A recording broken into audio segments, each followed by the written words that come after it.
I personally argue that this is one of the many reasons why growth in the Isle is a rather poorly done system, but that can be an entire video all on its own. Alright everyone, listen up. Unpopular opinion, I know, but growth sucks. No, that's awful. No, I'm not okay. Alright. Listen, I know it sounds crazy, cause I personally don't know anyone besides me that dislikes growth like I do. And trust me, I'm not one of those people that dislike it because I don't want to earn my Rex or whatever. It's just bothersome to me how defended growth is, despite the fact that, to me anyway, it fails to make itself a worthwhile mechanic. I'm making this video because growth is everywhere in these types of games, which seem to be continuing to expand past the two main kings that I will discuss in this video. So I think it is important to address my concerns now as more games adapt growth into their mechanics.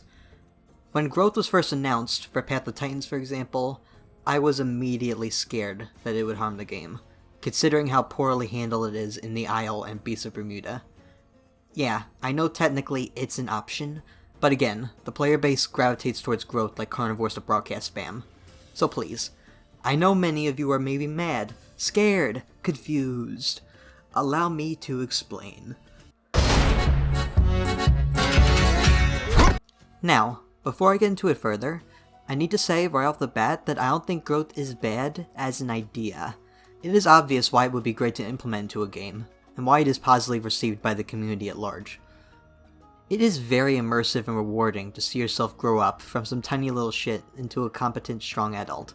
And from the adult side of things, having babies can be rewarding in its own way. However, this is a concept, and how growth actually plays out in these games is an entirely different beast. So it's less that I think growth itself is bad, and more that how these games handle growth is bad. So, why do I think growth is bad? It basically throws any sense of balance and self-defense out the window. I really recommend that anyone watching this video refers to the beginning of my Isle tier list video to save time, as I go into detail as to what I consider balanced there. Also, everyone should do a double take anyway, considering how many people clearly skipped that part of the video, but it was also partially my fault considering I gave the option to skip it, but I digress. I'll learn from this. Also, when I am referring to the Isle, I am referring to the Isle pre-recode, or the legacy version of the game.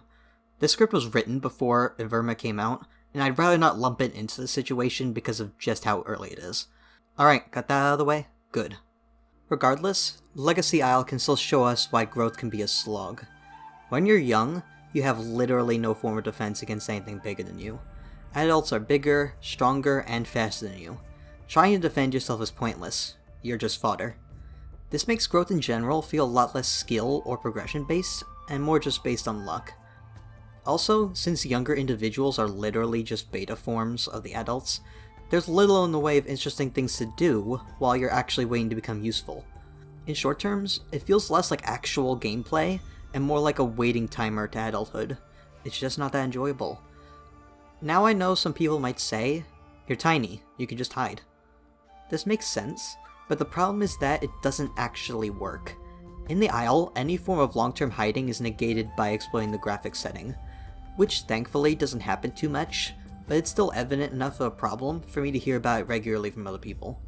Another common argument I hear defending growth is, you're a baby, of course you're going to be defenseless and bad survival. However, to this, I have a counter-argument. Is that really fun? A vast majority of a new player's playtime will be during the younger stages, and every player has to keep experiencing this growth after they die. What impression does this make on people? Why should Guess I'll Die be okay when you spent 5 hours growing that Rex or Giga, and losing said creature was not your fault? It really rubs me the wrong way, especially when many baby animals aren't actually as defenseless as people seem to think. Many babies, you know, have the parents. You don't just see a toddler get yeeted into the wilderness and expect it to survive, which is honestly how I feel about how juveniles just spawn out in the world without any backup. Either that, or give younger animals unique attributes that the adults don't have. Baby Komodo dragons can climb trees, juvenile Deinonychus were capable of gliding, juvenile tyrannosaurs are much faster, juvenile sauropods can run on their hind legs for short bursts like lizards. These are all things that their adult counterparts can't do, and act as ways for the younger animals to defend themselves. Young creatures can be viable. The subadult Rex in particular almost hits that mark, as later in its growth, it's still fast enough to avoid apexes, while being able to dominate common threats like Aloe. It's just up to the devs how they want to go about it. Now let's move on to Beast of Bermuda. Its growth suffers from a lot of the same problems as Isle's growth, and then some. Like in the Isle, you're basically useless until you get bigger. Their juveniles are not as awful, but they're still pretty bad. Any competent adult is going to kill you if they see you. This is exacerbated by the fact that scent highlights any juvenile that isn't fresh spawn like a Criollo box. There's some ways to try to combat this, like crouching everywhere and the cleanliness talent to hide scent, but neither of these options are really realistic for a juvenile dinosaur. Also, some herbivores just don't have the option to crouch. I will say though, there are some creatures where hiding is actually a viable option. The aquatic realm is much less reliant on scent, so stealth is much more important, and Pteranodon is, well, Pteranodon. So I will give these creatures credit for actually having viable and mature stages in this regard. However, it still falls apart when we flip to the other side of the coin. You see, unlike in the Isle, growth does not cap. It can go on forever, and as you can imagine, this can create problems. Now, it's not extremely insane, as growth past 1.0 is exponential, so it takes longer to grow the bigger you get, but often at that point, the damage is already done. With all stats continuing to scale past 1.2 besides speed, it can create a divide between the bigger and smaller individuals. Now, I'm not saying infinite growth itself is the problem here. In theory, it can still be balanced to accommodate for this.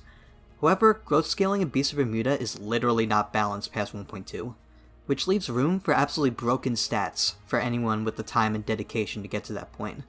The growth scaling affects creatures somewhat differently, as Apatosaurus, Cychania, and Mosasaurus in particular getting ridiculously good as they grow, but it's still power creep for all. It isn't uncommon to see a giant Rex or Acropack that just get huge, to the point where they can basically dominate anything with no counterplay.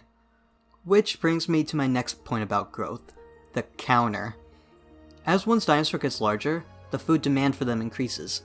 This is meant to be a danger for dinosaurs that grow to large sizes, as they will inevitably start starving to death, unless they're good enough to keep pushing forward. However, this does not create the intended effect at all. Herbivores don't give a shit about this because, well, plants are everywhere, with fat plants always being a great boost. With carnivores, it only makes the situation even worse. You see, instead of balancing out the larger carnivores, it just encourages the giant carnivores to keep killing and killing in order to keep surviving. So you basically just end up with a Delajo situation, where you have this giant carnivore with a metabolism so great that it just has to keep eating and eating. At the same time, these actions keep them at the top of the food chain unimpeded. Any other carnivores on the map won't be able to grow to a size that can dethrone them, because they will likely be killed and eaten by the dominant carnivores before that happens. Growing to a size to compete with the big boys takes time, and because the maps are naturally quite small, it's unlikely they won't be found by then. This creates a situation where the big carnivores stay big, and the smaller carnivores stay small. This is something I warned was going to happen before Bob even hit early access on Steam, but what do I know? I'm just an entitled dinosaur gamer, and since I am not a game developer, I cannot possibly know how gameplay will be like. So on that note, I hope you all now understand why I think growth in these games is poorly done. I hope these games address or work to fix these issues I have addressed in the future, and that any new games like this look at these as what not to do with growth. I know Path of Titans will do something different, with growth being done by completing quests and not being time-based, and not losing progress on growth when you die, but we'll have to wait and see if this pays off for them. Thank you so much for watching everyone, and have a nice day.